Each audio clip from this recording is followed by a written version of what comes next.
Moi, je dis que ce qui a fait la force de Radio-Canada,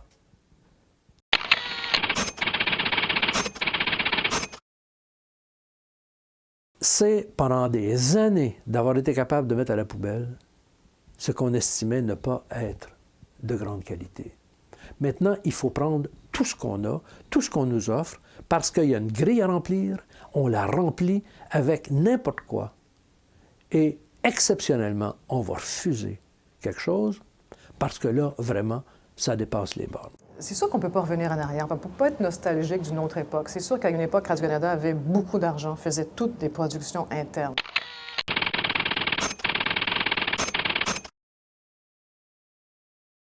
C'est sûr que parfois on rêve de cette période-là, de se dire pourquoi Radio-Canada ne pourrait pas produire tout ce qu'elle fait. Peut-être que c'est même plus possible dans le monde dans lequel on vit, et probablement ça ne l'est pas. Le problème de Radio-Canada,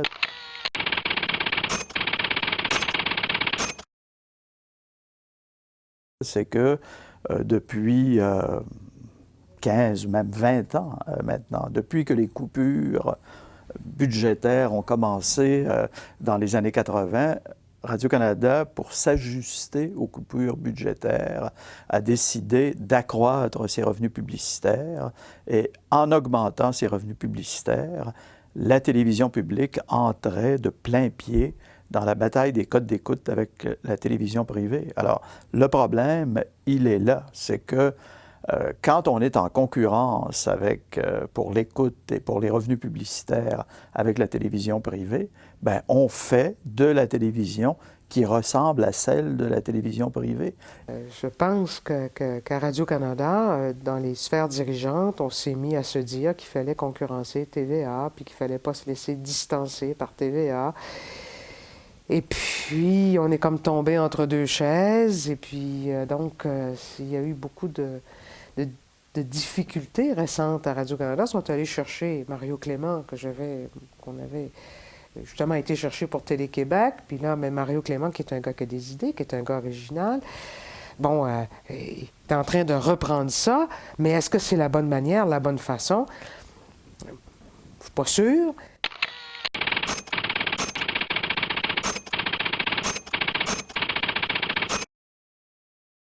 Puis d'autre part, comme je vous dis, on est en train de laisser tomber et le secteur culturel de Radio-Canada et le secteur de l'information. Et ça, je veux dire, ça ne va pas quand on est une télévision publique puis qu'on doit des comptes aux citoyens du Québec.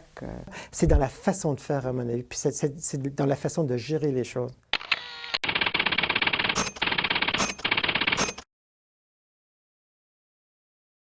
Comme si on annonce une coupure de 300 millions à Radio-Canada, qu'est-ce qu'on va faire?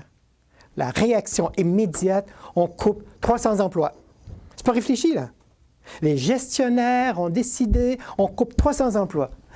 Et la folie que l'on a dans notre gestion nord-américaine, qui est tout à fait maladive d'ailleurs, hein?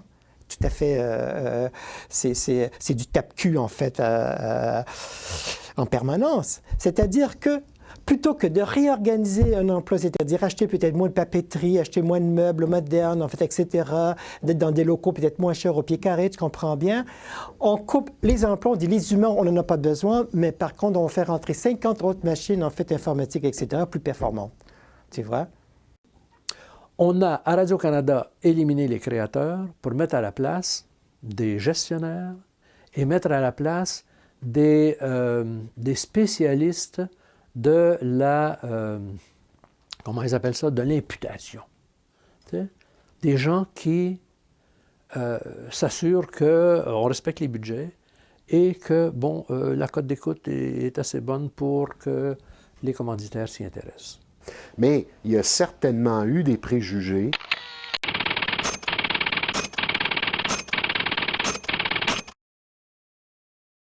À la fois défavorable ou favorable à l'avenir de Radio-Canada. On a pensé longtemps que Radio-Canada est devenu une espèce de grosse bureaucratie. Moi, ce que je dis, c'est qu'il faut faire attention, il faut faire la distinction entre cette bureaucratie qu'est Radio-Canada et les artisans qui y travaillent. Que ce soit un gouvernement libéral, conservateur, péquiste ou libéral ici à Québec, ces gouvernements ont attaqué nos télévisions publiques. L'élément le plus dangereux à l'existence de la télé publique sont les politiciens qui n'ont d'abord pas de culture, pas de connaissances, qui ont un m'en-foutisme total, qui ne connaissent même pas leur pays en plus. Tu as des ministres, en fait, présentement, qui sont uniquement unilingues anglophones. Qu'est-ce que tu veux qu'ils comprennent? Ils ne savent même pas que Radio-Canada français existe. Alors, on en est arrivé à une situation absurde qui fait que certains soirs, il y a à Radio-Canada des téléfilms financés par le secteur public, par Radio-Canada, Téléfilms, etc. Et à la télévision privée, des téléfilms en concurrence avec ceux de la télévision publique, également financés avec de l'argent public. C'est absurde.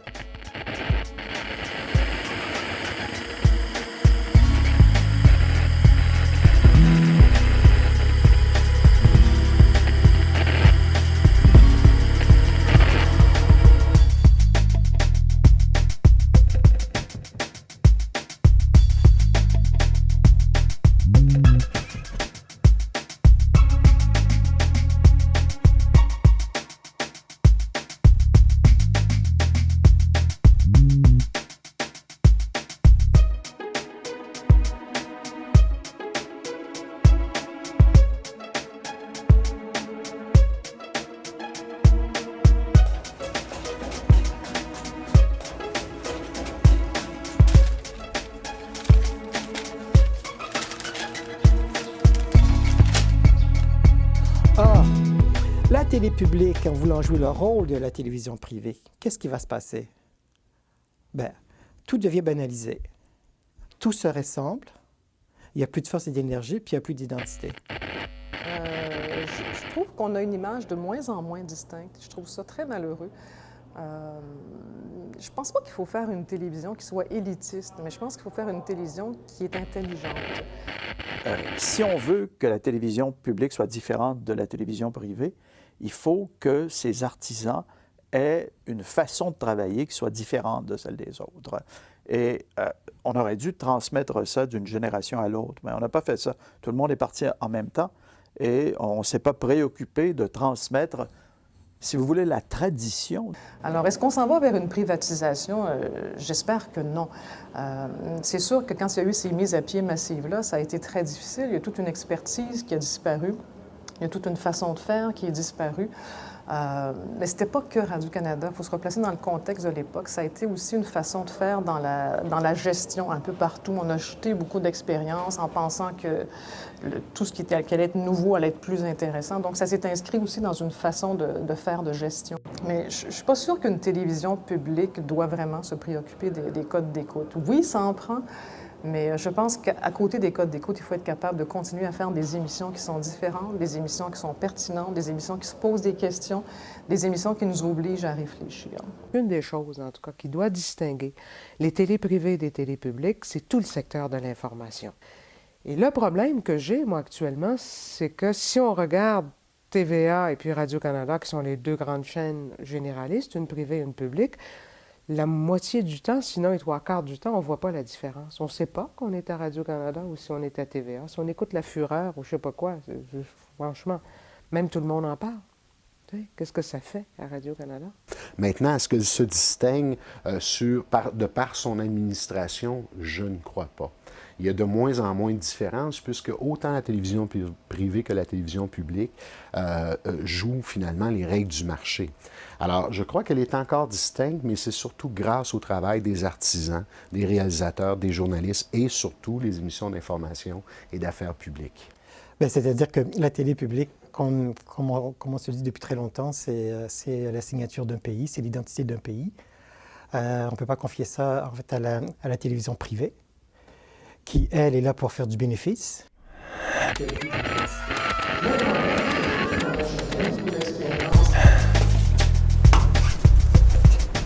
Radio-Canada, on a une mission à remplir dans la société. Et on le fait avec des fonds publics. C'est 25 $ par citoyen qu'en ce moment, les Canadiens payent pour avoir une télévision publique. 25 $.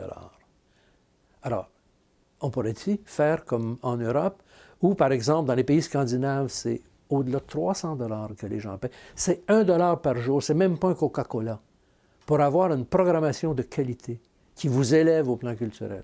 Comment se fait-il qu'on n'est pas capable de mettre de l'argent dans la culture? Et là, je ne parle pas juste de Radio-Canada. La culture a toujours été sous-financée au pays. Pourquoi? C'est pas logique, là. Je veux dire, on en a une dette, mais il y a des surplus budgétaires. Alors, il n'y a aucune raison pour qu'on ne donne pas un financement permanent à Radio-Canada. Il faut quand même se dire que l'objectif, oui, c'est un financement fixe pour Radio-Canada. Alors, on ne peut pas s'attendre non plus à avoir une télévision qui nous est propre, qui nous ressemble sans la financer. C'est impossible. Notre marché, c'est impossible. Impossible. Alors, lorsqu'un ministre de la Culture se présente au cabinet en disant qu'elle veut davantage d'argent, bien, si elle obtient davantage d'argent, c'est un de ses collègues qui en a moins. Alors, comme l'enveloppe est fermée et comme il y a une seule bourse pour tout le monde et que tout le monde se l'arrache, la culture, à ce moment-là, est en concurrence directe avec d'autres secteurs d'activité, le transport, l'industrie, etc., etc., etc. J'ai jamais fait le calcul, mais ce serait intéressant de voir si le financement global pour la télévision au Canada a diminué. On a diminué les budgets de Radio-Canada, mais on a accru les budgets de téléfilms et il y a le Fonds canadien de la télévision. Alors, les budgets que l'État consacre de façon globale à la télévision, si l'on additionne ce qui va à Radio-Canada, ce qui va à Téléfilm, etc., il y a les crédits d'impôt qui s'ajoutent à ça aussi. Peut-être que tout ce qu'on a fait, c'est un déplacement d'argent. Vous savez qu'il y a beaucoup d'argent public dans les télés privées, puisque toutes les productions qui sont faites à l'externe par les télés privées, par TVA, par TQS, etc., eh bien, il y a des crédits d'impôt ou il y a des mesures fiscales qui font en sorte qu'il y a un manque à gagner pour le gouvernement, donc c'est nous, les contribuables, qui payons ça. Donc, il y a énormément d'argent public dans les télés privées. On finance tout. Parce que le marché est petit, alors on finance à peu près tout avec le Fonds canadien de télévision où on participe, encore une fois, les privés participent dans le Fonds canadien de télévision, 50 % et on met l'autre 50 % au niveau public, que ce soit par téléfilm, au Québec par la SODEC. Donc, il y a un financement public dans tout à peu près, ou à peu près tout ce qui est diffusé. Seules les séries américaines doublées n'ont pas de financement public, parce que le reste, là, on finance à peu près tout. Je pense que si on veut une télévision publique qui demeure indépendante, il faut que l'argent vienne du gouvernement.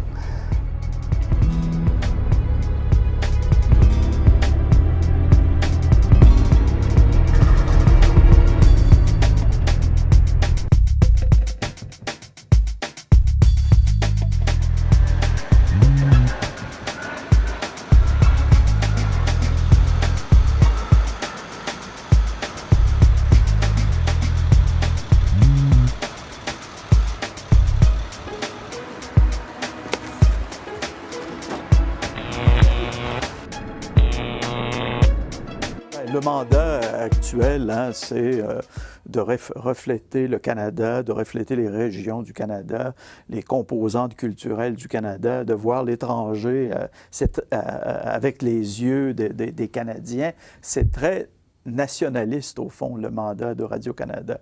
La télévision publique a été détournée de son mandat initial, qui était un mandat de formation du citoyen, qui avait une mission culturelle, qui avait une mission éducative, qui avait bien sûr une mission divertissement. Si vous regardez la loi de la radiodiffusion, vous allez voir que informer et divertir sont deux mandats de la télévision publique.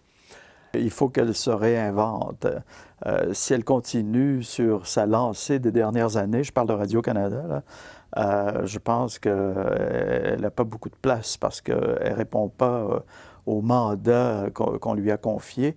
Et même là, moi, j'ai le sentiment que le panorama télévisuel a tellement changé que il faut peut-être le revoir en partie aussi, le mandat de la télévision publique, et le préciser un peu plus. Alors tout ça, télé publique, télé privée, on n'en fait plus, on n'est plus capable de faire vraiment la différence. Chacune ne remplit pas son mandat, il y a de l'argent public un peu partout. Je pense qu'il est temps qu'on s'en parle, en effet, là, sérieusement. Mais il n'y a pas beaucoup de gouvernements qui sont prêts à entreprendre un débat de société comme celui-là. C'est-à-dire que le mandat de Radio-Canada, il est clair. Moi, je ne m'interroge pas sur le mandat de Radio-Canada, c'est ce qu'on fait avec. Je pense que le mandat, ça me fait rire parce que quand on veut faire quelque chose ou ne pas faire quelque chose à Radio-Canada, on brandit le mandat. Mais quel est le mandat de Radio-Canada? Je pense qu'on cherche, en fait. Je pense qu'en ce moment, on cherche. Il faut aussi comprendre que les gestionnaires de Radio-Canada, la tâche n'est pas facile pour eux, là, de se trouver une façon de faire, une niche, comme on dit dans le jargon de la télévision, une niche qui soit différente de celle des autres. C'est pas facile, hein? Je ne voudrais pas être directeur des programmes à Radio-Canada. C'est une télévision qui se doit d'être informative et parce que c'est une télévision publique, se doit aussi d'être excellente, d'offrir une programmation peut-être un peu plus, je dirais, peut-être un peu plus oser dans sa créativité, faire place à des jeunes ou enfin à des jeunes réalisateurs, du jeune talent. C'est ça la télévision publique. Radio-Canada, elle, a le mandat de faire preuve d'audace en présentant des téléromans ou des variétés qui, peut-être, dans d'autres postes de télévision, ne verraient jamais le jour. Mais encore faut-il se rappeler que faire preuve d'audace avec l'argent du contribuable, bien, tout le monde peut faire ça. Une entreprise privée qui fait preuve d'audace avec l'argent de ses actionnaires, ça a besoin de marcher. Le mandat, comme je dis, ça me fait sourire, mais le mandat, je pense que c'est de trouver quelque chose qui va assurer le succès, qui va assurer que Radio-Canada pourra survivre dans les créneaux qu'elle a occupés le mieux. C'est pas quelque chose de simple à régler, hein, parce qu'on est coincé aujourd'hui entre les parts de marché, la publicité, etc., et puis ce qu'on doit faire pour remplir, donc, justement, son mandat.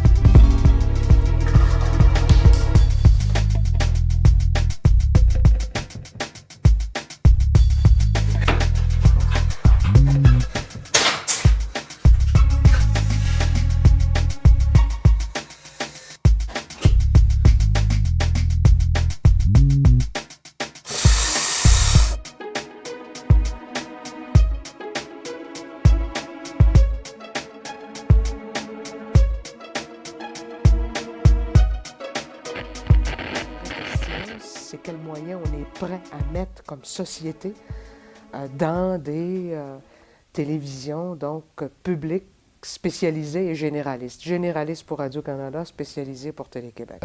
Je ne crois pas que ce soit une bonne chose de laisser au secteur privé et surtout aux propriétaires des médias l'entièreté de l'espace médiatique. Alors oui, je crois que c'est essentiel d'avoir une télévision publique. Qu'on cesse de se faire dicter sa ligne de conduite par les codes d'écoute et par les annonceurs et qu'on revienne à plus d'autonomie, à plus de créativité aussi. Je pense qu'il y a une façon de redistribuer les tâches, à jouer des rôles différents, mais qu'on ait plus de production. Tu vois? Que ce soit beaucoup plus apparent, en fait, à l'image, qu'on ait moins de publicité à la télé publique, vu qu'on a quand même écouté 1 milliard et quelques de budget plus la publicité, en fait, etc. C'est quand même pas rien, là. Voilà ce que je pense que le gouvernement devrait faire. Une fois décidé de se poser la question, est-ce qu'on veut une télévision publique?